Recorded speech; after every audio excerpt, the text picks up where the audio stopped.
Hi guys, welcome back to our channel All Over Doing For You. So guys, in previous lecture we have already covered our exercise question. So previous lecture में हमने question number 1 से लेकर question number 8 तक पूरे exercise के question solve किया. Then हमारा just guys introduction part बच जाता है इस चैप्टर का, जो ये चैप्टर भी हमारा खत्म हो जाएगा. क्लियर?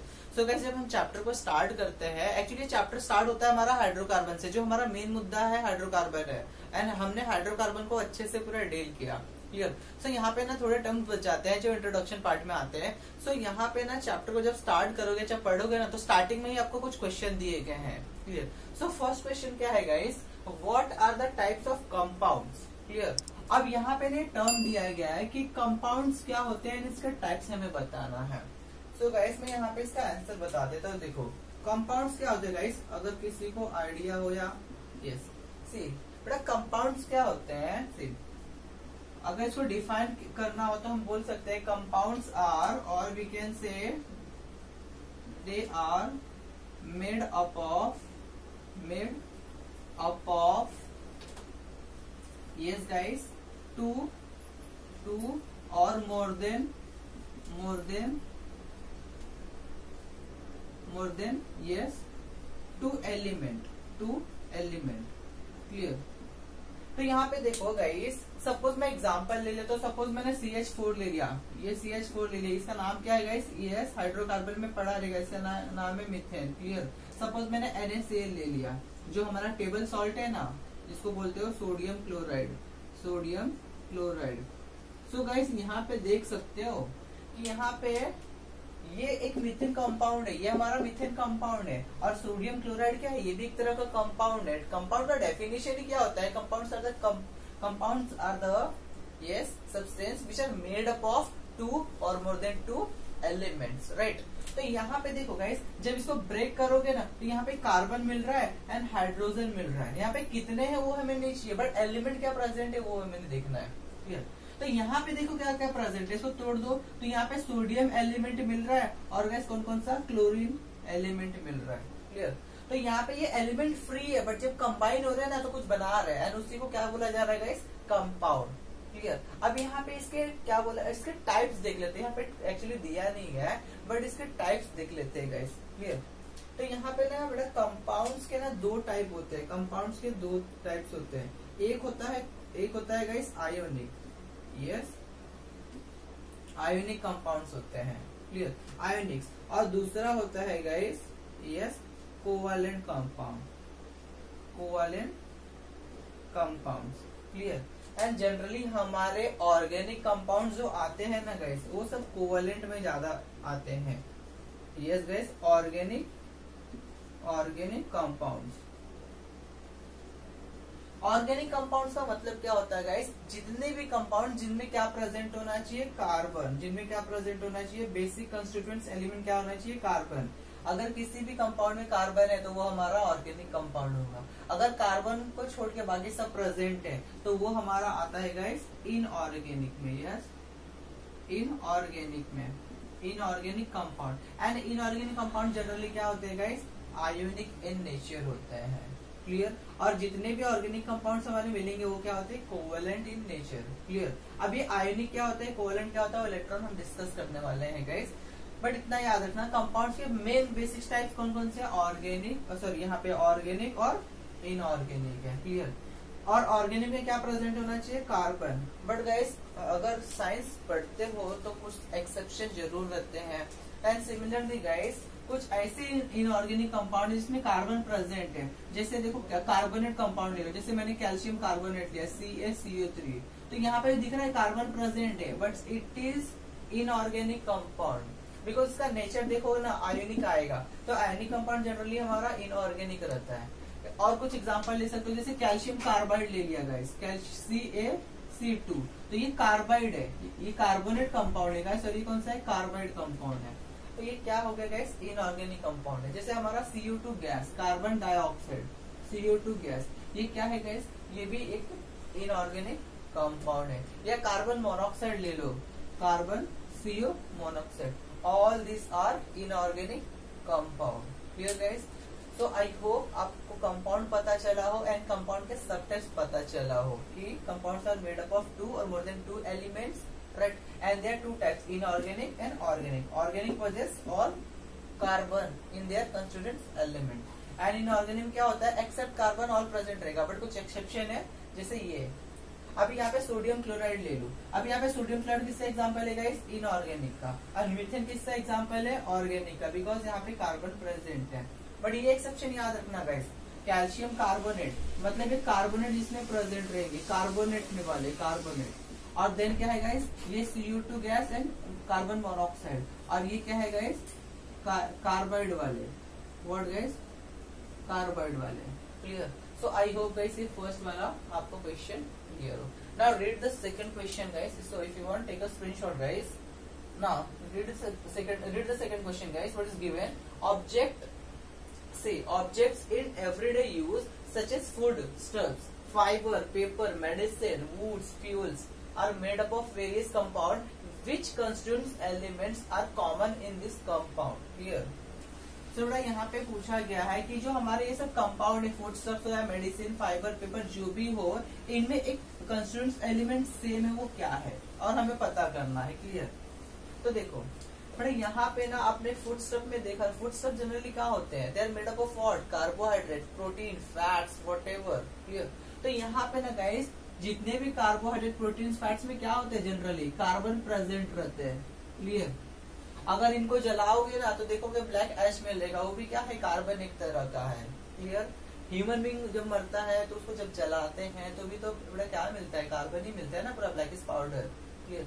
तो यहाँ पे देखो फाइबर में भी बड़ा कार्बन प्रेजेंट रहता है। पेपर क्या, पेपर किसका बना रहता है, yes guys, cellulose, and cellulose में क्या है, कौन सा यूनिट प्रेजेंट रहता है, ग्लूकोज, एंड ग्लूकोज में आपने देखा रहेगा कि carbon, hydrogen and oxygen present रहते हैं, बट कार्बन तो प्रेजेंट है ना फिर भी इसमें पेपर में।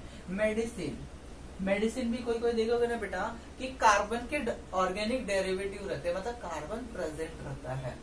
अभी वुड्स है, वुड्स में भी क्या प्रेजेंट रहता है बेटा, cellulose, and cellulose is a polymer of glucose molecule, and glucose में क्या प्रेजेंट रहता है, कार्बन, हाइड्रोजन, ऑक्सीजन, इसमें भी कार्बन प्रेजेंट है, जो कॉमन पूछ रहा है। एंड फ्यूल्स, तो फ्यूल्स में बेटा आपने केरोसिन ऑयल देखा रहेगा, यस, पेट्रोल, डीजल, तो बेसिकली ये क्या है, ये हाइड्रोकार्बन होते हैं। तो नाम से पता चल रहा है हाइड्रोकार्बन मीन्स कार्बन भी रहेगा और हाइड्रोजन भी रहेगा। नेक्स्ट, तो यहाँ पे पता चला गाइस कि यहाँ पे which constituent elements are common in this compound, तो इसका आंसर निकल के आता है बेटा, यस, कार्बन, जो सब में प्रेजेंट है। Now read the third question, to which group in the periodic table, guys ये पीटी का मतलब होता है periodic table, does the element carbon belong. तो बड़ा कार्बन कौन से ग्रुप से बिलोंग करता है वो हमें पता करना है। तो यहाँ पे मैं शॉर्ट में पीरियोडिक टेबल बताया हो गाइस, देखो यहाँ से 1 से लेकर 18 तक हमारे टोटल ग्रुप्स है, एंड यहाँ पे टोटल 7 पीरियड है, 1 2 3 4 5 6 7। क्लियर? ये हमारे टोटल 7 पीरियड है, 1 2 3 4 5 6 7। सो गाइस कार्बन कौन से ग्रुप में प्रेजेंट है, तो कार्बन बेटा ग्रुप देखोगे ना तो 14th ग्रुप में प्रेजेंट रहता है। तो मैं यहाँ पे बता दे रहा हूँ, जो हमारा 14th ग्रुप, इसमें क्या क्या प्रेजेंट रहते हैं बेटा, यस, कार्बन प्रेजेंट रहता है। ये सब कार्बन की फैमिली है। क्लियर? कार्बन की फैमिली कैसे, क्लियर? तो बेटा ये रहता है, देखो कार्बन है, सिलिकॉन है, जर्मेनियम है, और ये क्या है, एसएन बेटा, यस, टीन, और ये क्या है, लेड, पेबे। क्लियर? तो ये कार्बन की फैमिली है जो 14th ग्रुप में बेटा बिलोंग कर रही है, 14th ग्रुप से। और जब इसका पीरियड देखोगे ना तो ये 2nd पीरियड में रहता है गाइस। तो यहाँ पे देखो ये 2nd पीरियड जाओगे ना, ये 2nd पीरियड, तो यहाँ पे आपको कार्बन फैमिली मिलेगा, और कौन सा ग्रुप है बेटा, 14th। क्लियर? तो ये पता चल गया कि पीरियोडिक टेबल में जो हमारा कार्बन है वो कौन से ग्रुप में है गाइस, यस, 14th ग्रुप में है। Right down the electronic configuration of the carbon and deduce the valency of carbon. So पूछो देन बोला गया है हमें कि कार्बन का इलेक्ट्रॉनिक कॉन्फ़िगरेशन हमें लिखना है, कार्बन का इलेक्ट्रॉनिक कॉन्फ़िगरेशन। सो बेटा कार्बन के पास देखोगे ना तो ये इसका ये जो न्यूक्लियस है, ये न्यूक्लियस है, इसका ये पहला सेल, ये इसका दूसरा सेल। तो बेटा इसके पहले सेल में कितने इलेक्ट्रॉन रहते हैं, 2 इलेक्ट्रॉन, दूसरे सेल में कितने इलेक्ट्रॉन रहते हैं, 1 2 3 4। बिकॉज बेटा इसके पास 6 इलेक्ट्रॉन रहते हैं, तो आप लोग पहले सेल में क्या लिखोगे, 2 इलेक्ट्रॉन, बिकॉज गैस पहले सेल की जो कैपेसिटी होती है ना वो 2 इलेक्ट्रॉन की होती है एंड दूसरे सेल की कैपेसिटी 8 इलेक्ट्रॉन की होती है। तो बट यहाँ पे 8 बच रहे क्या, अब 6 में से 2 माइनस करोगे तो बेटा 4 बच रहा है ना। कैपेसिटी भले 8 इलेक्ट्रॉन की है बट यहाँ पे 4 इलेक्ट्रॉन ही आ रहे हैं, तो ये इसका इलेक्ट्रॉनिक कॉन्फ़िगरेशन होगा। अब पूछा इसकी वैलेंसी क्या होगी, इसका वैलेंसी हमें डिड्यूस करना है।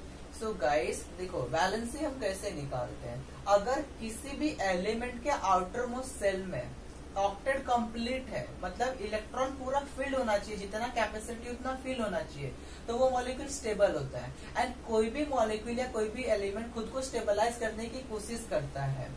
सो गाइस इसको ऑक्टेट में जाने के लिए, मतलब अपना एक इलेक्ट्रॉन पूरा करने के लिए, मतलब यहाँ पे जो है ना ये बाहर वाला देखो 4 इलेक्ट्रॉन है ना इसका, ये वैलेंस सेल है, इसको बोला जाता है जो आउटर मोस्ट सेल रहता है गाइस उसको बोला जाता है valence shell. What guys, valence shell. अब इस वैलेंस सेल में हमारे 4 इलेक्ट्रॉन है, अब इसको चाहिए कितने, और 4 चाहिए। तो बेटा ये क्या कर देता है, अपना 4 इलेक्ट्रॉन दूसरे से शेयर करता है, अपने से दूसरे से शेयर करता है अपना ऑक्टेट कंप्लीट करने के लिए। तो जब ये 4 इलेक्ट्रॉन शेयर करेगा ना, इसको 4 इलेक्ट्रॉन मिल जाएंगे, तो ये 4 जो इलेक्ट्रॉन है ना शेयरिंग वाले, ये इलेक्ट्रॉन शेयरिंग वाले और इसके खुद का इलेक्ट्रॉन, तो देखो टोटल मिलके 8 हो जा रहे, तो ये क्या हो गया, इसका ऑक्टेट कंप्लीट हो गया, अभी जाके स्टेबलाइज हो जाएगा। क्लियर। तो बड़ा इलेक्ट्रॉन कितना ले रहा है, कितना शेयरिंग कर रहा है, 4 ना, तो इसलिए इसको बोला जाता है, इसका बैलेंस कितना है, 4 है, इसका बैलेंस कितना है, 4। एंड बेटा इस टर्म को एक नाम दिया जाता है, इस टर्म का नाम है टेट्रा वैलेंसी। टेट्रा का मतलब होता है 4 एंड वैलेंसी का मतलब कितने इलेक्ट्रॉन्स को लग रहे हैं अपना ऑक्टेट कंप्लीट करने के लिए। तो guys yes it's a 4 tetra valency. So guys if you want take a screenshot then we will proceed for the next segment. So guys हमारा जो नेक्स्ट पार्ट है वो बॉन्ड इन कार्बन कंपाउंड्स के बारे में है। सो फर्स्ट ऑफ ऑल हमें ये जानना जरूरी है गाइस कि बॉन्ड्स होते क्या है। क्लियर। और chemical bond, same chemical bond बोलो या बॉन्ड बोलो, इसका मतलब क्या होता है। क्लियर। अभी कुछ देर पहले एक मैंने मॉलिक्यूल ड्रॉ किया था गाइस CH4 का। क्लियर। अब इसका स्ट्रक्चर देखो तो कुछ ऐसा रहता है, कार्बन हाइड्रोजन हाइड्रोजन हाइड्रोजन, कुछ ऐसे। एंड देन मैंने एक और कंपाउंड लिखा था guys, yes NaCl, what, sodium chloride. तो यहाँ पे ये सोडियम और ये क्लोरीन साथ में जुड़े। सो गाइस मुझे ये बताओ कि देखो यहाँ पे एलिमेंट क्या क्या है, कार्बन एंड हाइड्रोजन। यहाँ पे एलिमेंट क्या प्रेजेंट है, यस सोडियम एंड क्लोरीन। तो ये तो एलिमेंट है ना बेटा, ये कार्बन एंड हाइड्रोजन बहुत सारे एलिमेंट।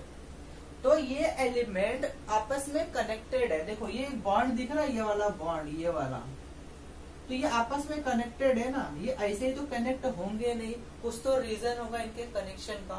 क्लियर।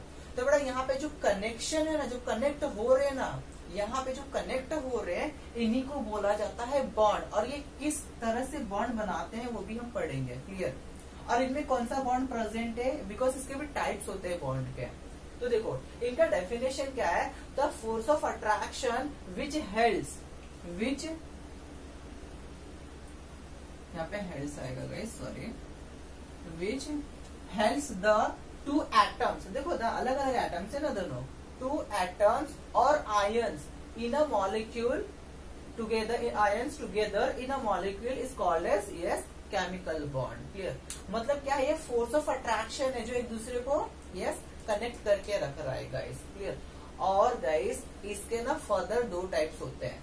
फर्स्ट हमारा क्या है guys, ionic bond, and second one is guys covalent bond. Covalent bond हम देखेंगे पूरे कार्बन कंपाउंड जितने भी है, दे show covalent bond because they show covalent character. Clear. इन्हीं बॉन्ड के वजह से। अभी आयोनिक बॉन्ड और कोवेलेंट बॉन्ड पहचानेंगे कैसे। क्लियर सर कुछ एग्जांपल ऐसा दिया है, कोवेलेंट बॉन्ड कैसे है या आयोनिक बॉन्ड कैसा है, आप डिफरेंशिएट कैसे करोगे, डिस्टिंग्विश कैसे करेगा दोनों के बीच में। तो एक बेस्ट एग्जांपल है गाइस, देखो मैं अभी यहाँ पे एग्जांपल लेने वाला हूँ। देखो अब यहाँ पे आयोनिक बॉन्ड कभी बनता है और कोवेलेंट बॉन्ड कभी बनता है, वो भी हम डिस्कस करेंगे। सो फर्स्ट एग्जांपल मैं ले लेता हूँ गाइस आयोनिक बॉन्ड का। तो आयोनिक बॉन्ड का सपोज एक एग्जांपल लिया मैंने NaCl। क्लियर। अब यहाँ पे बेटा कौन कौन सा एलिमेंट है वो देख लो। यहाँ पे जो फर्स्ट एलिमेंट है वो है हमारा सोडियम। सोडियम का एटॉमिक नंबर होता है 11। क्लियर। एंड इसका इलेक्ट्रॉनिक कॉन्फ़िगरेशन लिखोगे बेटा तो यहाँ पे क्या आएगा, 2 8 1। तो ये इसका वैलेंस सेल है, वैलेंस सेल में एक इलेक्ट्रॉन प्रेजेंट है, क्लियर। एंड बेटा क्लोरीन का लिख लो, एंड सिमिलरली क्लोरीन का लिख लो। क्लोरीन का एटॉमिक नंबर होता है बेटा 17। इसका इलेक्ट्रॉनिक कंफिगरेशन कैसे होगा, 2 8 और 7। तो ये इसका वैलेंस सेल है बेटा, ये इसका वैलेंस सेल है। देखो यहाँ पे मैं VS लिख दे रहा हूँ वैलेंस सेल, और यहाँ पे भी ये इसका वैलेंस सेल लिख दे रहा हूँ, क्लियर। तो बेटा मैंने क्या बोला था कि किसी भी एलिमेंट का अगर आउटर मोस्ट सेल पूरा भरा रहेगा, कंप्लीट भरा रहेगा, तो वो स्टेबल होता है। तो सोडियम का अगर मैं न्यूक्लियस ड्रॉ करना चाहूँ, सोडियम का न्यूक्लियस ड्रॉ करना चाहूँ, तो ये मैंने न्यूक्लियस ले लिया। ये पहला सेल, ये दूसरा सेल, ये थर्ड सेल। तो बेटा मुझे ये बताओ कि पहले सेल में तो 2 इलेक्ट्रॉन है, चलो 2 इलेक्ट्रॉन लिख दिया, 2 इलेक्ट्रॉन। दूसरे में कितने इलेक्ट्रॉन है, 8 इलेक्ट्रॉन लिख दिया। देखो ऑक्टेट कंप्लीट है, डुप्लेट भी कंप्लीट है, ऑक्टेट भी कंप्लीट है, क्लियर। बिकॉज पहले सेल में 2 इलेक्ट्रॉन, दूसरे सेल में 8 इलेक्ट्रॉन पूरा भरा है। 8 की कैपेसिटी है, 8 पूरा भरा है। थर्ड सेल में देखो कितने, एक ही इलेक्ट्रॉन आ रहे हैं ना बेटा, एक इलेक्ट्रॉन। क्या सेल पूरा भरा है, नहीं। कैपेसिटी कितने की, 8 की है, बट इसमें कितने प्रेजेंट है, 1 इलेक्ट्रॉन, क्लियर। तो बेटा ये क्या होता है, देखो ये क्या करेगा, सोडियम अपना ये वाला 1 इलेक्ट्रॉन लूज कर देगा, लॉस कर देगा। तो जब ये लॉस करेगा बेटा कुछ इस तरह दिखेगा, ये सोडियम का न्यूक्लियस, ये पहला सेल, ये दूसरा सेल। तो देखो पहले सेल में 2 इलेक्ट्रॉन प्रेजेंट है, दूसरे में कितने, 8 इलेक्ट्रॉन प्रेजेंट रहेंगे, बट 1 इलेक्ट्रॉन तो लॉस कर दिया है ना, 1 इलेक्ट्रॉन लॉस कर दिया। तो सोडियम पे चार्ज क्या आया, तो सोडियम ने क्या किया, सोडियम पहले था Na, अब क्या हुआ, Na प्लस में चला गया। Na प्लस में कितना प्लस, बिकॉज बेटा इलेक्ट्रॉन नेगेटिवली चार्ज होता है, 1 इलेक्ट्रॉन उसने हटा दिया है अपने से, तो बेटा सोडियम पे चार्ज 1 आया है, प्लस वो क्या दिया है, 1 इलेक्ट्रॉन दिया है। अब ये इलेक्ट्रॉन कौन लेगा वो भी देखते हैं। बेटा क्लोरीन का अगर स्ट्रक्चर देखोगे तो यहाँ पे ना ये इसका न्यूक्लियस हो गया, क्लियर। ये पहला सेल, ये दूसरा सेल, ये तीसरा सेल। तो बेटा यहाँ पे पहले सेल में कितने इलेक्ट्रॉन है, 2 इलेक्ट्रॉन। सेकेंड सेल में बेटा यस 8 इलेक्ट्रॉन, थर्ड सेल में यस 7 इलेक्ट्रॉन। तो बेटा मुझे बताओ इस जो वैलेंस सेल है ना उसकी कैपेसिटी यस 8 इलेक्ट्रॉन की भरने की है। तो बेटा इसको इलेक्ट्रॉन चाहिए कितना अपना बैलेंस पूरा करने के लिए, यस इसको 1 इलेक्ट्रॉन चाहिए। तो बेटा ये क्या करेगा, 1 इलेक्ट्रॉन कहीं से लेने की कोशिश करेगा, अगर 1 इलेक्ट्रॉन ले लिया तो ये 8 इलेक्ट्रॉन हो जाएगा, क्लियर। अब केस इसमें भी आना चाहिए कि सर यहाँ पे भी तो 7 इलेक्ट्रॉन ले सकता है ना। बेटा मुझे ये बताओ 1 इलेक्ट्रॉन देना इजी रहेगा कि 7 इलेक्ट्रॉन लेना, यस 1 इलेक्ट्रॉन देना इजी रहेगा, क्लियर।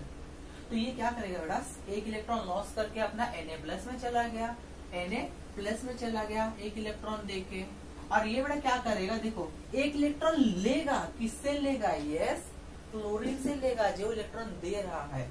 तो जब ये इलेक्ट्रॉन लेगा ना तो ये क्लोरीन जब 1 इलेक्ट्रॉन लेके किसमें कन्वर्ट हो जाएगा, Cl-1 में, Cl-1 क्यों 1 माइनस, क्योंकि इलेक्ट्रॉन नेगेटिव होता है। पहले तो क्लोरीन पे चार्ज नहीं था बट 1 इलेक्ट्रॉन लिया है। तो यहाँ पे Na क्या बन रहा है, यस Na बन रहा है प्लस, कितना +1, एंड क्लोरीन पे बड़ा चार्ज कितना है, -1 का।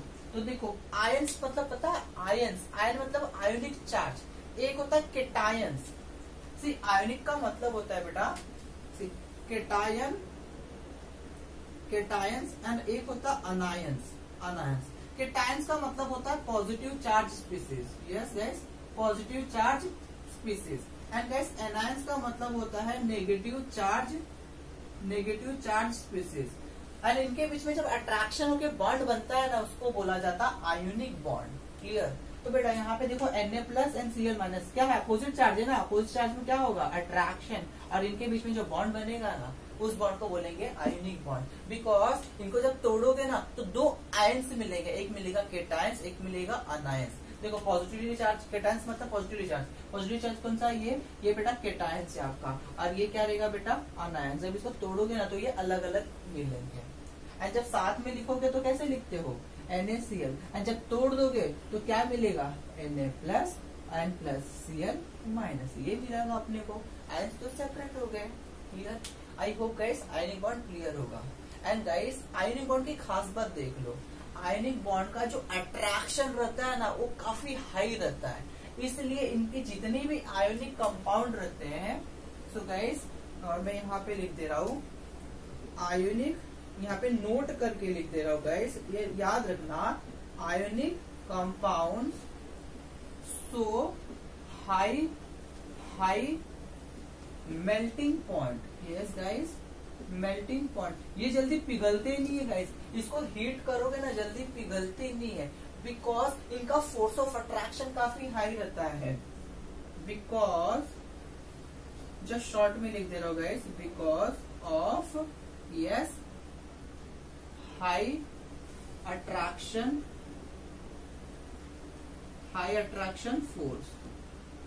Clear, high attraction force. तो यहाँ पे जो बड़ा आयनिक बॉन्ड है ना, इनमें इनके बीच का अट्रैक्शन काफी ज्यादा रहता है, तो मॉलिक्यूल इजीली टूटते नहीं है, जब टूटेंगे नहीं तो पिघलेंगे इजीली नहीं। तो इनका मेल्टिंग पॉइंट क्या रहता है guys? Yes, show high melting point. I hope guys now it is clear guys. Now अब कोवेलेंट बॉन्ड की तरफ मूव करते हैं। So guys if you want take a screenshot, देख लेते हैं गाइस अब कोवेलेंट बॉन्ड को। एंड गाइस आपको ना पेज नंबर 1110 पे क्वेश्चन दिया गया है नीचे राइट हैंड साइड पे कि व्हाट आर केमिकल बॉन्ड्स। तो ये डेफिनेशन जस्ट लिख देना। एंड सेकंड क्वेश्चन पूछा गया कि बेटा कि what is the number of chemical bond, मतलब वो जनरली वैलेंसी की बात कर रहा है, कोई एलिमेंट उतना ही बॉन्ड बनाता है जितना उसका ऑक्टेट कंप्लीट हो सके। क्लियर। एंड थर्ड क्वेश्चन दिया है गाइस, अगर अच्छे से पढ़ोगे तो अपने आप इजीली आंसर मिल जाएगा। वहाँ पे टाइप्स ऑफ बॉन्ड पूछा गया है, तो एक होता है आयोनिक और एक होता है कोवेलेंट। तो कोवेलेंट को डील कर लेते हैं गाइस अभी।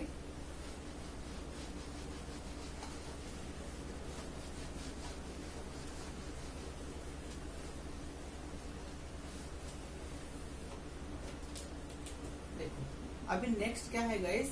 Covalent bond. Yes, covalent bond. अभी जस्ट हमने देखा guys ionic bond. Ionic bond में क्या होता है? Electron transfer. देखो मैंने सॉरी एक नोट और लिख लो गाइस, यहाँ पे प्लीज एक नोट और लिख लो आयोनिक कंपाउंड के लिए और आयोनिक बॉन्ड के लिए, सॉरी आयोनिक बॉन्ड के लिए। ये पहला तो मैंने नोट लिखाया था, चलो मैं वापस से लिख देता हूँ। The compounds which possess the compound which possess ionic bond, what ionic bond will show high, yes, high melting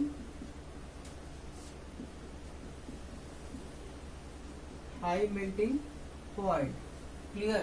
and दूसरा क्या है गाइस? ये किसकी वजह से मेल्टिंग पॉइंट हाई शो करेगा? Because of high force of attraction, strong force of attraction. मैं लिख देता हूँ because of strong force of attraction, strong force of attraction. And guys दूसरा जो है ना, यहाँ पे जो बॉन्ड फॉर्म होता है, तो मैं यहाँ पे लिख देता हूँ, यहाँ पे bond formed by electron yes loss और इलेक्ट्रॉन गेन। क्लियर। तो देखो क्लोरीन क्या कर रहा था? इलेक्ट्रॉन गेन कर रहा था। सोडियम क्या कर रहा था? अपना इलेक्ट्रॉन लॉस कर रहा था। क्लियर। तो यही bond formed by yes electron loss और इलेक्ट्रॉन गेन। क्लियर। ये हमारे दो इंपॉर्टेंट पॉइंट है। तो गाइस इसको मैं रफ कर देता हूँ। क्लियर। तो यहाँ पे देखो जो कोवेलेंट बॉन्ड फॉर्म होता है ना, सी ये जो बॉन्ड फॉर्म होता है जैसे इसका अपोजिट लिखना है, the compound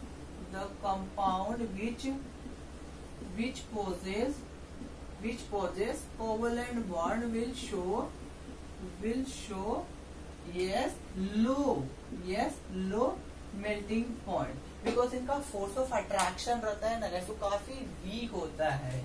because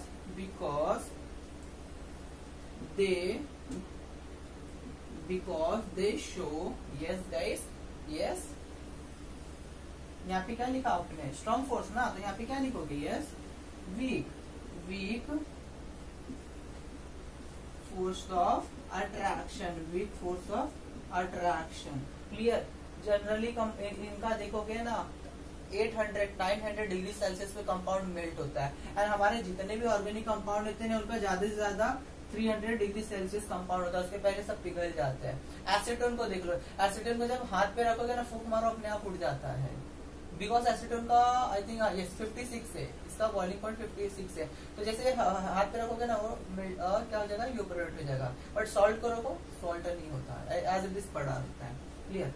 and guys यहाँ पे ये वाला जो दूसरा पॉइंट लिखने जा रहा हूँ ना, बहुत ही इंपॉर्टेंट है गाइस। ये पहला पॉइंट था, ये पहला पॉइंट था, और जो दूसरा पॉइंट लिखने जा रहा हूँ प्लीज याद रखना, covalent bond are formed by yes electron sharing. याद रखना बेटा, यहाँ पे आयनिक बॉन्ड में इलेक्ट्रॉन लॉस हुआ था या गेन हुआ था, बट यहाँ पे इलेक्ट्रॉन शेयर होता है। व्हाट? इलेक्ट्रॉन शेयर होता है। Clear. So guys if you want take a screenshot. अब हम कोवेलेंट बॉन्ड को अच्छे से डील करते हैं।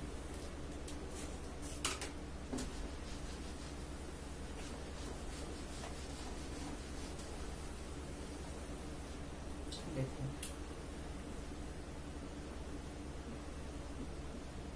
Covalent bond.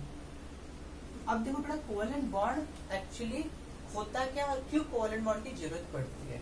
सपोज एक सिंपल सा एग्जांपल ले रहा हूँ। तो बेटा ये जो हाइड्रोजन मॉलिक्यूल है ना, H2 मॉलिक्यूल, अब यहाँ पे ये कौन सा बॉन्ड फॉर्म करता है। देखो हाइड्रोजन क्या होता है, H और H, ये ऐसे लिखा जाता है। जैसे NaCl है ना, NaCl आपने लिखा Na बॉन्ड Cl। अब मैं इसी H2 हाइड्रोजन गैस को या H2 मॉलिक्यूल बोल दूं, इसको इस फॉर्म में लिख रहा हूँ। अब यहाँ पे तो आपने कौन सा बॉन्ड देखा, यस यहाँ पे देखा आयनिक बॉन्ड था। क्लियर। बट यहाँ पे देखोगे ना गाइस, यहाँ पे कोवेलेंट बॉन्ड रहता है, यहाँ पे कोवेलेंट बॉन्ड प्रेजेंट रहता है। क्लियर।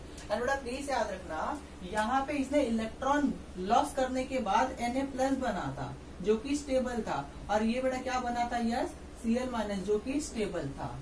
क्लियर। अब यहाँ पे मैं इसी मॉलिक्यूल को ले रहा हूँ। देखो अब यहाँ पे बेटा ले रहा हूँ यस हाइड्रोजन, एंड दूसरा हाइड्रोजन यहाँ पे ले रहा, नहीं यहाँ पे चलो आप सेम NaCl की तरह करते हैं। क्लियर। यहाँ पे मैं दूसरा हाइड्रोजन ले लिया। चलो अब हाइड्रोजन के पास बेटा मुझे ये बताओ, यहाँ पे कितने इलेक्ट्रॉन होते हैं, 1, तो इसका इलेक्ट्रॉनिक कंफिगरेशन 1 लिखोगे। यहाँ पे भी हाइड्रोजन का इलेक्ट्रॉनिक कंफिगरेशन 1 लिखोगे। क्लियर। तो यहाँ पे बेटा इसका न्यूक्लियस देखोगे, ये न्यूक्लियस है और इसके पहले शेल में 1 इलेक्ट्रॉन है, और यहाँ पे भी सेम इसका ये न्यूक्लियस है और उसके पहले सेल में बेटा 1 इलेक्ट्रॉन है, इसके पास 1 इलेक्ट्रॉन है। एंड मुझे बताओ अब यहाँ पे पहले सेल में कितने इलेक्ट्रॉन आते हैं, कैपेसिटी कितने की होती है, कैपेसिटी यस 2 इलेक्ट्रॉन की, देन 8 इलेक्ट्रॉन की। तो बेटा पहले सेल में तो 2 इलेक्ट्रॉन आने चाहिए ना, बट इसके पास है कितने, यस कितने, 1 इलेक्ट्रॉन है। अब आप सोचते हो कि सोडियम की तरह इसका भी रिएक्शन करा दो ना, ये अपना H+ क्या करेगा, अपना 1 इलेक्ट्रॉन लूज करेगा और बना देगा H+ और 1 इलेक्ट्रॉन आ जाएगा, है ना।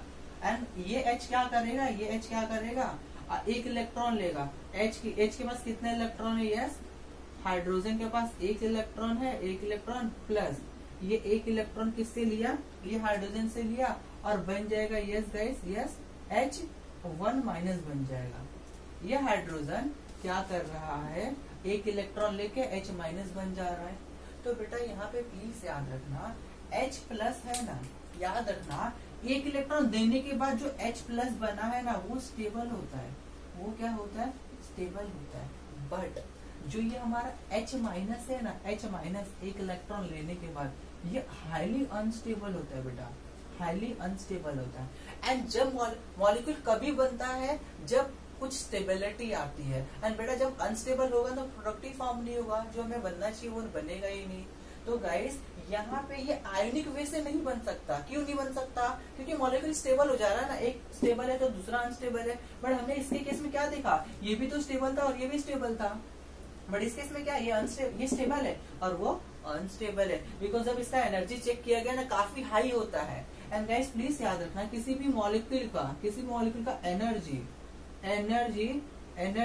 यूनिवर्सली प्रोपोर्शनल रहता है उसकी स्टेबिलिटी की।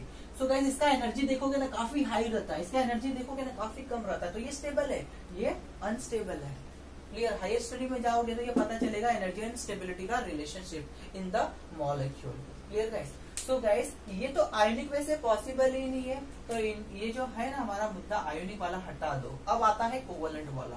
कोवेलेंट में क्या होता है, देखो प्लीज याद रखना, कोवेलेंट में क्या होता है, इनको भी अपना इलेक्ट्रॉन दो करना है कैसे भी। तो देखो यहाँ पे बेटा होता क्या, इलेक्ट्रॉन अपना एक एक शेयर कर देते हैं, इलेक्ट्रॉन शेयर कर देते हैं। तो देखो यहाँ पे देखो ये हाइड्रोजन लिया, इसका न्यूक्लियस हो गया, क्लियर। और ये पहला सेल। अब यहाँ पे मैं क्या कर रहा हूँ, यहाँ पे ये हाइड्रोजन हो गया और इसका पहला सेल। तो बेटा यहाँ पे देखो अब याद रखना, ये इस हाइड्रोजन का एक इलेक्ट्रॉन और इस हाइड्रोजन का एक इलेक्ट्रॉन, क्लियर। तो बेटा देखो अगर इस मॉलिक्यूल को काउंट करूं मैं, यहाँ पे ए ले लूं और यहाँ पे बी ले लूं, अगर इसका इलेक्ट्रॉन काउंट करूं तो इसका भी प्लस उसने दूसरे ने शेयर किया है, क्लियर। तो इसके पास भी 2 इलेक्ट्रॉन पूरे हो गए। अगर इसके लिए भी काउंट करूं, इसके लिए भी, तो यहाँ पे देखो बेटा इसके लिए एक इसका इलेक्ट्रॉन और इसके ये जो शेयरिंग में किया है इसके लिए भी 2 इलेक्ट्रॉन पूरे हो गए, क्लियर। तो बेटा यहाँ पे क्या कर रहे हैं, अपना इलेक्ट्रॉन शेयर कर रहे हैं, क्लियर। एंड जब इलेक्ट्रॉन शेयर करके बॉन्ड बनता है ना, उसी को बोला जाता है कोवलेंट बॉन्ड, क्लियर गाइस। तो देखो ये हाइड्रोजन में भी कोवलेंट बॉन्ड बनता है। अब देख लेते हैं ऑक्सीजन और कौन कौन से मॉलिक्यूल में है, क्लियर। तो ये बेटा मैं रफ कर देता हूँ, याद रखना यहाँ पे आयनिक बॉन्ड्स पॉसिबल नहीं है। तो नेक्स्ट देख लेते हैं गाइस। देखो अब यहाँ पे ना गाइस प्लीज याद रखना, देखो यहाँ पे जो कोवलेंट बॉन्ड होता है, कोवलेंट बॉन्ड देखो वो क्या होते हैं, सिंगल होते हैं। एक होता है सिंगल कोवलेंट बॉन्ड, एक होता है डबल कोवलेंट बॉन्ड, एक होता है guys triple covalent bond. And single bond covalent को रिप्रेजेंट किया जाता है सिंगल बॉन्ड से, डबल को ऐसे, ट्रिपल को ट्रिपल लाइन से, क्लियर। एंड गाइस एक सिंगल बॉन्ड में 2 इलेक्ट्रॉन प्रेजेंट रहते हैं। तो यहाँ पे गाइस एक कितने इलेक्ट्रॉन पेयर है, यस 1 इलेक्ट्रॉन पेयर है, 1 इलेक्ट्रॉन पेयर है। बट टोटल इलेक्ट्रॉन कितने हैं, यस 2 इलेक्ट्रॉन।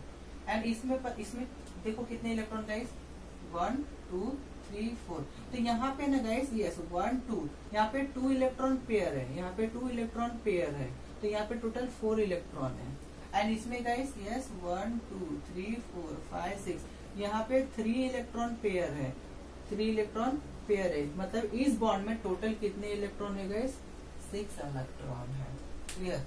एंड ना ये वाला शो करता है हाइड्रोजन, यस H2 मॉलिक्यूल, या ले सकते हो क्लोरीन मॉलिक्यूल। क्लोरीन मॉलिक्यूल जरा ड्रॉ करना खुद से गाइस, मैं हाइड्रोजन का बता दिया हूँ, क्लियर।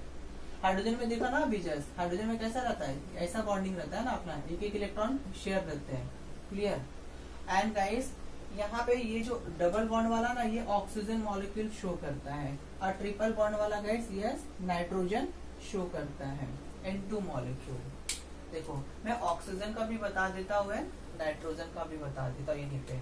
अब मुझे बताओ गाइस ऑक्सीजन के पास कितने इलेक्ट्रॉन होते हैं, यस 8। तो कैसे लिखते हो, पहले सेल में 2 इलेक्ट्रॉन, दूसरे सेल में 6 इलेक्ट्रॉन। अब बेटा इसको इलेक्ट्रॉन चाहिए कितना, यस चाहिए कितना, इसको 2 इलेक्ट्रॉन चाहिए, तब जाके ये इसका ऑक्टेट कंप्लीट हो जाएगा, ऑक्टेट कंप्लीट हो जाएगा, क्लियर। तो बेटा करते क्या है, इसकी तरह एक और ऑक्सीजन है ना, ये अब ये देखो ये वाला ऑक्सीजन, क्लियर। अब यहाँ पे एक और एग्जांपल ले रहा हूँ, और यहाँ पे एक और ऑक्सीजन है, इसके पास भी क्या है, यस 8 इलेक्ट्रॉन है, 2,6 लिख दिया। इसको भी कितना चाहिए, यस 2 इलेक्ट्रॉन चाहिए। तो बड़ा होगा क्या, प्लीज ध्यान से देखना, प्लीज ध्यान से। इसको इलेक्ट्रॉन चाहिए कितना वो देखो, इसको चाहिए 2 इलेक्ट्रॉन, तब जाके इसका ऑक्टेट कंप्लीट हो रहा है। तो इसको भी 2 इलेक्ट्रॉन चाहिए, इसको भी 2 इलेक्ट्रॉन चाहिए। अब क्या होता है देखो, ये इलेक्ट्रॉन देखो, ये इलेक्ट्रॉन की बात करो, ये ऑक्सीजन की बात करो। ऑक्सीजन के पास आउटरमोस्ट सेल में कितने इलेक्ट्रॉन है, आउटरमोस्ट सेल में, ये इसका न्यूक्लियस हो गया, क्लियर। ये पहला सेल, ये दूसरा सेल। तो बेटा देखो यहाँ पे 1 2, इसमें कितना है, 1 2 3 4 5 6, क्लियर। अब दूसरा देखो यहाँ पे, ये पहला सेल, दूसरा सेल, ये 1 ये 2 हो गया। अब देखो 1 2 3 4 5 6। अब क्या होगा देखो, इन लोग ना अब आपस में नजदीक आके ना अपना इलेक्ट्रॉन शेयर करते हैं, कितना 2 इलेक्ट्रॉन। तो कैसे दिखेगा वो भी देख लेते हैं, इसमें मैं रफ कर देता हूँ गाइस। देखो इसी को देख लो, यहाँ पे ऑक्सीजन एटम है, ये पहला सेल और ये दूसरा सेल, क्लियर। और यहाँ पे ये ऑक्सीजन एटम है, ये पहला सेल, यहाँ पे ये दूसरा, ये इसका न्यूक्लियस। पहले में कितने इलेक्ट्रॉन है, 2 इलेक्ट्रॉन है, यहाँ पे 2 इलेक्ट्रॉन है। क्लियर, ये पहला ऑक्सीजन है, याद रखना ये पहला ऑक्सीजन है ए, और ये ऑक्सीजन बी है। अब दूसरे सेल में कितने इलेक्ट्रॉन इसके पास 6 है, तो देखो 1 2 3 4 5 6। क्लियर, और इसका देख लो, इसका यस 1 2 4 5 6। तो बड़ा यहाँ पे देख रहे हो जहाँ पे सर्कल मिल रहा है ना, अब इसके लिए इलेक्ट्रॉन काउंट करो कितना होगा, इसके लिए 1 2 3 4 5 6 7 8 9 10, टोटल कितना हो रहा है 10 हो रहा है ना। देखो ना जरा 2 और प्लस ये 6 था और इसने 2 इलेक्ट्रॉन लेके देखो कितना हो गया, ये 8 हो गया ना, प्लस ये पहले का 2 इलेक्ट्रॉन, तो यस 10 इलेक्ट्रॉन हो रहा है ना। नहीं तो ये पहले सेल का इलेक्ट्रॉन छोड़ दो, पहले सेल का इलेक्ट्रॉन छोड़ दो, पहले सेल का एज इट इज रहने तो इलेक्ट्रॉन काउंट करो ना, 12 वाला कितना है 1 2 3 4 5 6 7 8, 8 कंप्लीट हो गया। दूसरे का भी देख लो 1 2 3 4 5 6 7 8, इसका भी ऑक्टेट कंप्लीट, उसका भी ऑक्टेट कंप्लीट। क्लियर, यानी ये बॉन्ड कैसे बनाते हैं वो देखना। यहाँ पे कितने इलेक्ट्रॉन पार्टिसिपेट कर रहे हैं, देखो जरा कितने शेयरिंग में इलेक्ट्रॉन 4 है ना, तो बड़ा 4 इलेक्ट्रॉन पेयर, याद रखना 4 इलेक्ट्रॉन है मतलब 2 पेयर बनेगा, 2 बॉन्ड बनेगा। तो यहाँ पे ये ऑक्सीजन और ये ऑक्सीजन के बीच में ऐसा डबल बॉन्ड बनेगा। तो यहाँ पे 1 2 3 4, एंड बाकी जो 4 इलेक्ट्रॉन बचेंगे ना 1 2 3 4, इसमें भी 4 बच रहे हैं 1 2 3 4 as it is. And similarly for you can draw for the nitrogen atom. Nitrogen का एटॉमिक नंबर क्या होता है, यस नाइट्रोजन का एटॉमिक नंबर होता है 7। कैसे लिखते हो 2,5। तो बेटा इसको इलेक्ट्रॉन कितना चाहिए ऑक्टेट कंप्लीट करने के लिए, इसको 3 इलेक्ट्रॉन की जरूरत चाहिए। क्लियर, तो ये बेटा क्या करेगा 3 इलेक्ट्रॉन लेगा तभी तो जाके इसका ऑक्टेट कंप्लीट होगा, ऑक्टेट कंप्लीट होगा। तो ये क्या करेगा दूसरे ही मॉलिक्यूल से अपना 3 इलेक्ट्रॉन शेयर करेगा। देखो मैं ऐसे यहाँ पे ड्रॉ कर दे रहा हूँ नाइट्रोजन के लिए, तो यहाँ पे ड्रॉ कर दे रहा हूँ। देखो ये मेरा नाइट्रोजन का न्यूक्लियस है, ये पहला सेल, ये दूसरा सेल, ये दूसरे नाइट्रोजन का न्यूक्लियस, ये पहला सेल, ये दूसरा सेल। क्लियर, तो देखो अब यहाँ पे नहीं तो ओवरलैप कर दे रहा हूँ, मैं न्यूक्लियस दोनों है ना जो ये ओवरलैप कर दे रहा हूँ। तो देखो ये नाइट्रोजन के पास पहले सेल में 2 इलेक्ट्रॉन 2 इलेक्ट्रॉन मैंने लिख दिया, दूसरे सेल में कितने 5 है ना, देखो 1 2। क्लियर, एंड देखो 1 2 3 शेयरिंग में, एंड दूसरा देखो दूसरे नाइट्रोजन का 1 2, देखो 1 2 3। तो बेटा अब ना यहाँ पे ना इलेक्ट्रॉन काउंट करो कितना है, काउंट करो कितना है, इस ये पहले नाइट्रोजन का और ये दूसरे नाइट्रोजन का, इसका भी कितना है 2,5। देखो अब इसने 3 इलेक्ट्रॉन लिया है तो 8 हो गए, इसके लिए काउंट करो कितने इलेक्ट्रॉन आएंगे बाहर में 1 2 3 4 5 और 6 7 8, तो यहाँ पे 8 इलेक्ट्रॉन हो गए। अब इसके लिए काउंट करो जरा, यस ये 1 2 3 4 5 6 7 8, तो यहाँ पे बेटा कितने इलेक्ट्रॉन दिख रहे हैं, यहाँ पे 6 इलेक्ट्रॉन दिख रहे हैं जो शेयरिंग में है दोनों से। तो बेटा नाइट्रोजन के पास ऐसे 3 बॉन्ड बनेंगे दूसरे नाइट्रोजन से, क्योंकि यहाँ पे हमें 6 इलेक्ट्रॉन मिल रहे हैं बॉन्ड में, मतलब 3 पेयर आएगा लाइन, तो ऐसे 3 पेयर लाइन आ जाएगा, और ये 2 इलेक्ट्रॉन नाइट्रोजन पे डॉट ऐसे। क्लियर, सो ये हो गया बेटा आपका yes covalent bond. Clear guys, so यहाँ पे ये पार्ट स्टॉप होता है, देन हम नेक्स्ट सेगमेंट देखते हैं।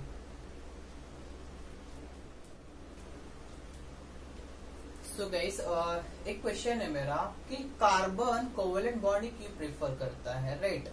कोवलेंट बॉन्ड का मतलब क्या होता है, the bond form by yes electron sharing. Ionic bond का मतलब क्या होता है guys, the bond which are form by electron transfer, means electron loss कोई कर रहा है और कोई इलेक्ट्रॉन गेन कर रहा है, राइट। बट कार्बन अपना इलेक्ट्रॉन शेयर करके बॉन्ड क्यों बनाता है। सपोज मैं क्या करता हूँ, कार्बन का इलेक्ट्रॉन लॉस भी कराता हूँ और गेन भी कराता हूँ, तो उस केस में क्या होगा। देखो अब यहाँ पे मैं केस 1 ले रहा हूँ, केस 1 ले रहा हूँ। सपोज ना यहाँ पे ना लॉस ऑफ, मैं ये ले रहा हूँ loss of electron of carbon atom ले रहा हूँ, कार्बन एटम। क्लियर, तो बेटा यहाँ पे प्लीज याद रखना, इसको मैं सोडियम से कंपेयर कर रहा हूँ। तो सोडियम के केस में क्या था 11 इलेक्ट्रॉन थे, तो यहाँ पे बेटा प्लीज याद रखना पहले सेल में 2 इलेक्ट्रॉन 8, देन वैलेंस सेल में 1 इलेक्ट्रॉन था, एंड कार्बन के पास 6 इलेक्ट्रॉन है। तो कैसे लिखते हो 2,4, तो इसके वैलेंस सेल में बेटा 4 इलेक्ट्रॉन है। क्लियर, अब यहाँ पे देख लो सोडियम का प्लीज ध्यान देना, बेटा सोडियम का ये न्यूक्लियस हो गया, क्लियर। ये पहला सेल, ये दूसरा सेल, और ये हमारा थर्ड सेल हो गया, क्लियर। तो बेटा पहले में कितने इलेक्ट्रॉन है? पहले में 2 इलेक्ट्रॉन है। दूसरे में कितने इलेक्ट्रॉन है? 8। एंड लास्ट वन में यस 1 इलेक्ट्रॉन है, ओनली 1 इलेक्ट्रॉन प्रेजेंट है, क्लियर। तो बेटा क्या हो रहा था? सोडियम अपना 1 इलेक्ट्रॉन लॉस कर रहा था, बिकॉज बेटा याद रखना मॉलिक्यूल का साइज थोड़ा बड़ा है कार्बन। अभी नहीं समझेगा, मैंने पहले इसको कार्बन का स्ट्रक्चर ड्रॉ कर दिया। देखो कार्बन का ये न्यूक्लियस हो गया, ये पहला और ये दूसरा सेल, क्लियर। तो पहले सेल में कितने इलेक्ट्रॉन है बेटा? यस पहले सेल में 2 इलेक्ट्रॉन है। दूसरे सेल में कितने इलेक्ट्रॉन है? 4 इलेक्ट्रॉन है, क्लियर। नाउ अब कंपेयर करते हैं।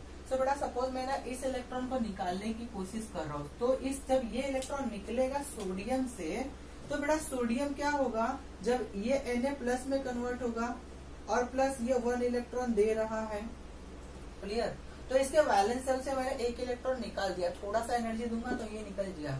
बट ये निकलने के बाद देखो ना क्या होगा, अगर ये निकल जा रहा है तो बेटा ये इसका ऑक्टेट, इसका जो सेल बचेगा ना, ये तो सेल अगर 1 इलेक्ट्रॉन निकलेगा तो बेटा ये एक सेल चला जाएगा, कुछ सेल में इलेक्ट्रॉन नहीं है ना, तो चला गया।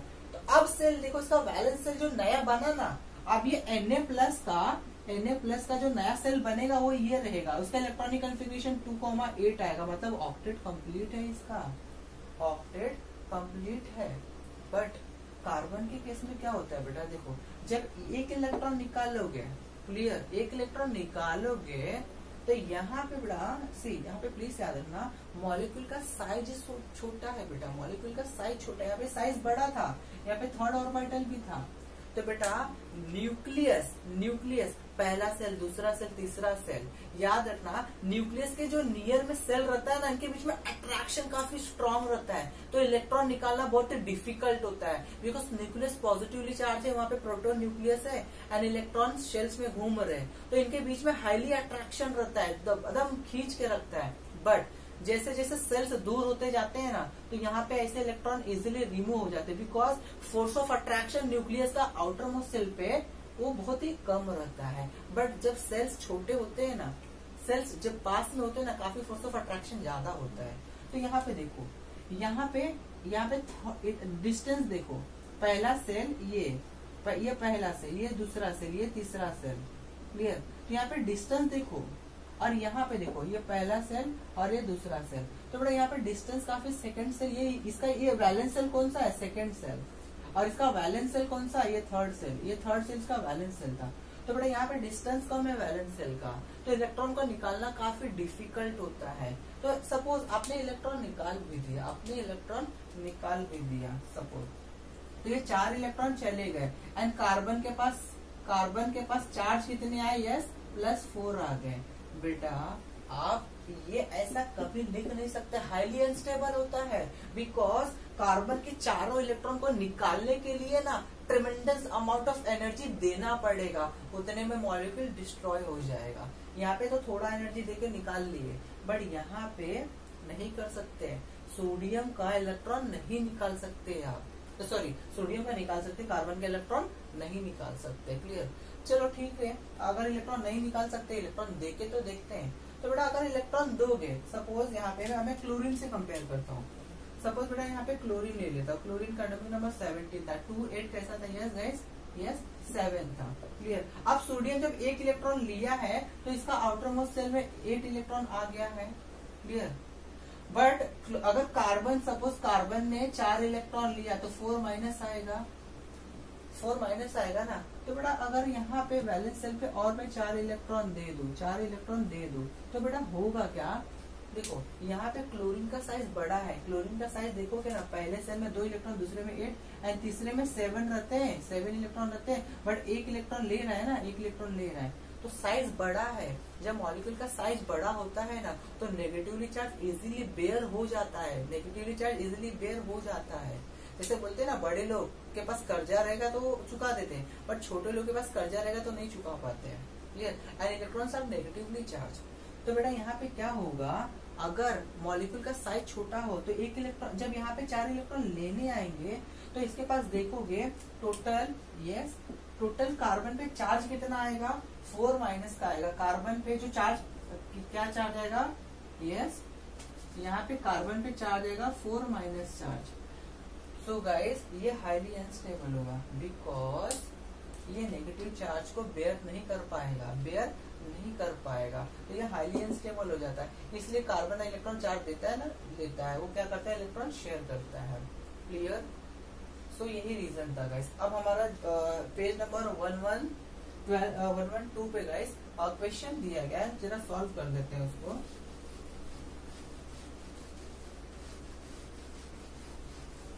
देखो पहला क्वेश्चन दिया गया है, atomic number of chlorine is 17, what's the number of electron in the valence shell of chlorine. तो अभी देखा ना क्लोरीन का एटॉमिक नंबर क्या है, यस क्लोरीन का एटॉमिक नंबर है 17। पहले सेल में 2 इलेक्ट्रॉन, देन 8, देन 7। तो इसका वैलेंस सेल में कितने इलेक्ट्रॉन है गाइस, 7 इलेक्ट्रॉन है। व्हाट, 7 इलेक्ट्रॉन है। देखो ये पहला सेल था, ये देखो ये न्यूक्लियस था, सॉरी पहला सेल, दूसरा सेल, तीसरा सेल। तो यहाँ पे 2, 8, 7 इलेक्ट्रॉन। क्लियर। तो वैलेंस सेल में कितने इलेक्ट्रॉन है, यस वैलेंस सेल में इसके पास 7 इलेक्ट्रॉन है। बट इसको कितना इलेक्ट्रॉन चाहिए अपना ऑक्टेट कंप्लीट करने के लिए, 1 इलेक्ट्रॉन चाहिए। तो अगर कोई वैलेंस सेल में इलेक्ट्रॉन पूछे क्लोरीन की कितना है, यस तो 7 है। बट अगर इसकी कोई वैलेंसी पूछ दे आपको, वैलेंसी, तो वैलेंसी गाइस 1 होगी। 1 क्यों कार्बन, इसको इलेक्ट्रॉन कितना चाहिए ऑक्टेट कंप्लीट करने के लिए, 1 इलेक्ट्रॉन ना भाई। तो 1 इलेक्ट्रॉन जब लेगा तभी तो जाके इसका जब 7 electron plus 1 electron, yes total हो जाएगा ये लेकर कितना, 8 इलेक्ट्रॉन। तो ऑक्टेट कंप्लीट हो गया ना। तो कितना इलेक्ट्रॉन ले रहा है, 1। तो इसकी वैलेंसी 1, बट इसके वैलेंस सेल में 7 इलेक्ट्रॉन है, बट इसकी वैलेंसी 1 है क्योंकि 1 इलेक्ट्रॉन नहीं चाहिए इसको। क्लियर। तो यहाँ पे वैलेंस सेल में 1 इलेक्ट्रॉन है, बट पूछे वैलेंसी कितनी है, तो यहाँ पे आएगा 1। क्लियर। अब नेक्स्ट क्वेश्चन देख लेते हैं। Molecular formula of chlorine molecule is Cl2. Draw the electron dot structure and line structure. चलो ठीक है, ये भी देख लेते हैं। देखो अब यहाँ पे क्या दिया है, यहाँ पे 2 का मैं ले रहा हूँ, 2 का आंसर क्या दिया है गाइस, यस क्लोरीन का मॉलिक्यूलर फॉर्मूला Cl है। ये कुछ ऐसा रहता है कनेक्टेड, ये कुछ ऐसे रहता है। क्लियर। अभी कैसे वो भी देख लेते हैं। तो बेटा यहाँ पे क्या बोला गया है, draw the electron dot and line structure. तो बेटा इसका क्लोरीन मॉलिक्यूल का कुछ ऐसा इलेक्ट्रॉन स्ट्रक्चर रहता है। देखो Cl, इसका 1 इलेक्ट्रॉन यहाँ पे, और दूसरे Cl का 1 इलेक्ट्रॉन यहाँ पे, मैं यहीं पे दिखा दे रहा हूँ यहाँ पे। एंड बाकी इसके पास 6 इलेक्ट्रॉन बचते हैं, वो इस तरह 1, 2, 3, 4, 5, 6, यहाँ पे भी 1, 2, 3, 4, 5, 6। बिकॉज क्या होते हैं, इसके पास आउटर मोस्ट सेल में 7 इलेक्ट्रॉन है ना, क्लोरीन के पास आउटर मोस्ट में 7 इलेक्ट्रॉन है, 2, 8, 7। तो ये क्या करते हैं, अपना 1 इलेक्ट्रॉन शेयर करते हैं। तो बेटा ये अपना 1 इलेक्ट्रॉन शेयर करेगा, तो इसके पास बचा कितना, यस 6 इलेक्ट्रॉन बचा। क्लियर। तो देखो इस क्लोरीन ने अपना 1 इलेक्ट्रॉन शेयर किया, क्लियर। तो देखो अब यहाँ पे सिमिलरली क्या होगा, 6 इलेक्ट्रॉन कौन से हैं, ये वाले 1, 2, 3, 4, 5, 6। क्लियर। एंड दूसरा सब ऐसे ही क्लोरीन एक और रहेगा, प्रेजेंट रहेगा, वो भी तो कुछ ऐसे ही करेगा ना, उसके भी ये 6 इलेक्ट्रॉन और ये शेयरिंग वाला इलेक्ट्रॉन। क्लियर। तो यहाँ पे भी देखोगे ना, इसका ऑक्टेट कंप्लीट है। अगर मैं इसको लू, तो यहाँ पे देखो 1, 2, 3, 4, 5, 6, 7, 8 इलेक्ट्रॉन कंप्लीट है। अगर मैं इसको लू, अगर मैं इस वाले पार्ट को लू, तो इसके भी ऑक्टेट कंप्लीट है। देखो 1, 2, 3, 4, 5, 6 और ये 2 शेयरिंग, तो ये दोनों बीच में क्या है, शेयर है। तो ये कौन सा स्ट्रक्चर हो गया बेटा आप लोग का, ये इलेक्ट्रॉन डॉट वाला। एंड क्या बोला, लाइन स्ट्रक्चर ना, तो ये लाइन स्ट्रक्चर है। इनके बीच में कितने इलेक्ट्रॉन शेयर है, 1, 2 इलेक्ट्रॉन, मतलब 1 pair, yes 1 pair. And 1 pair को सिंगल लाइन से दिखाते हैं, मतलब ये क्लोरीन ऐसे सिंगल लाइन से अटैच है। क्लियर। एंड वैसे सिमिलरली क्या बोला गया है, सेम हमें वाटर के लिए लिखना है। क्लियर। तो वाटर के लिए आप लोग खुद लिख सकते हो गाइस। देखो चलो वाटर के लिए देख लेते हैं। वाटर का मॉलिक्यूलर फॉर्मूला दिया है H2O, question number 3, yes H2O। अगर वाटर का स्ट्रक्चर देखा रहेगा तो गाइस कुछ ऐसे रहता है, HOH। क्लियर। तो देखो अब यहाँ पे है क्या, प्लीज ध्यान से देखना। ये हाइड्रोजन है, इसके पास 1 इलेक्ट्रॉन रहता है। क्लियर। इसके पास 1 इलेक्ट्रॉन रहता है, प्लस ये ऑक्सीजन है, ऑक्सीजन को 2 बॉन्ड बनाना रहता है ना, तो 1 बॉन्ड इधर से बनाएगा और 1 बॉन्ड इस हाइड्रोजन से बनाएगा जो इधर वाला हाइड्रोजन है। क्लियर। तो ये दूसरा हाइड्रोजन में ले ले रहा हूँ यहाँ पे, और ये हाइड्रोजन का इलेक्ट्रॉन है। क्लियर। अब देखो मुझे ये बताओ, हाइड्रोजन के पास एक इलेक्ट्रॉन होता है, टोटल 2 हाइड्रोजन है, ये दूसरा हाइड्रोजन, क्लियर। तो ये हाइड्रोजन का इलेक्ट्रॉन, ये हाइड्रोजन में 1 ले लिया, ये हाइड्रोजन 2 ले लिया। तो ये इसका देखो, ये ब्लू वाला और ये ब्लू वाला इसका इलेक्ट्रॉन हो गया। अब ऑक्सीजन का एटॉमिक नंबर कितना होता है? 8। कैसे लिखते हो? 2,6 2,6। तो बेटा इसको ऑक्टेट कंप्लीट करने के लिए कितना इलेक्ट्रॉन चाहिए? 2 इलेक्ट्रॉन। इसको 2 इलेक्ट्रॉन चाहिए, क्लियर। तभी तो जाके इसका ऑक्टेट कंप्लीट होगा। तो ऑक्सीजन बताओ मुझे कितना इलेक्ट्रॉन ले रहा है? 2। तो ये क्या करेगा? 2 इलेक्ट्रॉन अपना शेयर करेगा, क्लियर। ये क्या करेगा? अपना 2 इलेक्ट्रॉन शेयर करेगा। इस 6 में से अपना 2 इलेक्ट्रॉन शेयर करेगा, क्योंकि 2 इलेक्ट्रॉन ही चाहिए ना इसको।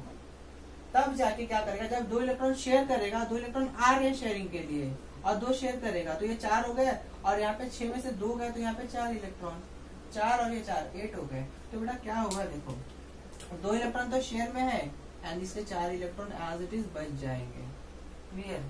तो यहाँ पे देखो अब क्या बोला गया है कि डॉट किसके लिए यूज करना?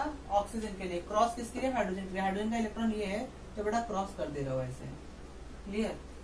तो ये इसका देखो कितने पेयर है, ये ऑक्सीजन और हाइड्रोजन के बीच में ये पेयर बना है, और ये इलेक्ट्रॉन का पेयर बना है, मतलब ये HOH कुछ ऐसा है, दैट्स इट। तो ये हमारा लाइन वाला हो गया, ये हमारा यस इलेक्ट्रॉन डॉट हो गया, क्लियर। एंड सिमिलरली गाइस बोला गया है अमोनिया के लिए। अमोनिया का ये स्ट्रक्चर होता है गाइस, ये NH, क्लियर। तो ये डायरेक्टली मैं ड्रॉ कर दे रहा हूँ, क्लियर। देखो यहाँ पे नाइट्रोजन के आउटर मोस्ट में कितना होता है? यस नाइट्रोजन के आउटर मोस्ट ये टोटल 7 है ना, 2,5। तो यहाँ पे नाइट्रोजन का एक इलेक्ट्रॉन, एक इलेक्ट्रॉन, एक इलेक्ट्रॉन, 2 यहाँ पे उसके लोन पेयर है। And similarly for hydrogen guys, hydrogen का एक इलेक्ट्रॉन इधर, एक इलेक्ट्रॉन इधर, एक इलेक्ट्रॉन इधर, क्लियर। ये बॉन्ड को आप हटा सकते हो। तो ये कुछ ऐसे ऐसे ड्रॉ कर सकते हो, ये ऐसे और ये ऐसे, ये भी ऐसे, ये भी ऐसे, ये भी ऐसे, ये भी ऐसे, क्लियर। तो देखो इसमें से ये हाइड्रोजन के हैं, ये भी हाइड्रोजन के हैं, और ये भी हाइड्रोजन के हैं, क्लियर।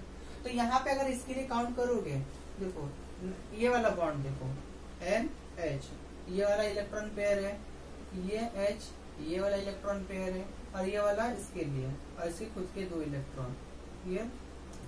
बिकॉज 5 में से इसको इलेक्ट्रॉन कितने चाहिए? 3 ना। तो जब 3 इलेक्ट्रॉन शेयर करने जाएंगे, 3 इलेक्ट्रॉन शेयर करने जाएंगे, तो बचेंगे कितने इसके पास? 2 इलेक्ट्रॉन, क्लियर। तो यहाँ पे 3 + 3 6 + 2। तो यहाँ पे बड़ा इसके नाइट्रोजन का मतलब 3 इलेक्ट्रॉन शेयर हो रहे, देखो जरा 1 2 3 और 2 एज इट इज बच जा रहे हैं, clear guys. So if you want take a screenshot guys.